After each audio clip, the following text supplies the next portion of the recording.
জয় যিশু।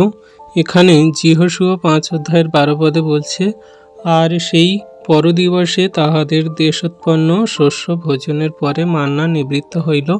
সেই অবধি ইসরায়েল সন্তানগণ আর মান্না পাইল না, কিন্তু সেই বৎসরে তাহারা কনান দেশের ফল ভোজন করিল। আমরা এখানে দেখছি যে যখন ইসরায়েলীয়রা তারা মিশর থেকে বেরিয়ে আসার পরে মসি দ্বারা পরিচালনা করে নিয়ে আসা হয়, ঈশ্বর প্রভু তাদেরকে নিয়ে আসলো। আর যখন তারা প্রান্তরে তারা ক্ষুধার্ত তৃষিত, তখন ঈশ্বর প্রভু তাদেরকে সব কিছু জুগিয়েছিল, খাদ্য অন্ন সব কিছু। তো সেইখান থেকে মান্না একটা তাদের খাদ্য, যেটা স্বর্গ থেকে এসে পড়েছিল, আর তারা প্রত্যেক দিনের জন্য প্রত্যেক দিন সেই খাদ্য খেত, সেই মান্না খেত।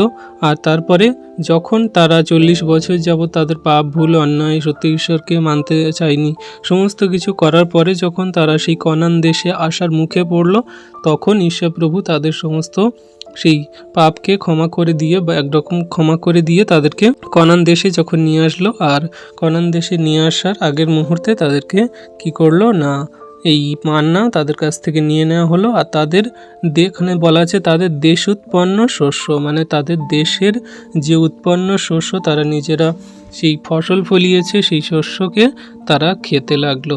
আর মান্না চলে গেল বা নিবৃত্ত হইল সেখান থেকে, আর মান্না তারা খেত না।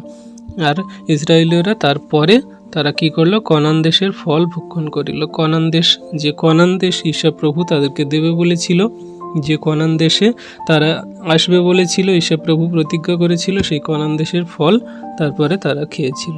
আর কনান দেশের ফল আর মান্না আমরা জানি সেটা হলো ঈশ্বরের সেই জীবন্ত বাক্য, বা খ্রিস্ট যিশুর সেই বাক্য, বা তার সেই সমস্ত ধার্মিকতা, পবিত্রতা এবং তার সেই সমস্ত জীবন পথে চলার জন্য সমস্ত কিছু। আশা করি আমরা বুঝতে পেরেছি। ঈশ্বর আশীর্বাদ করুন। আমেন।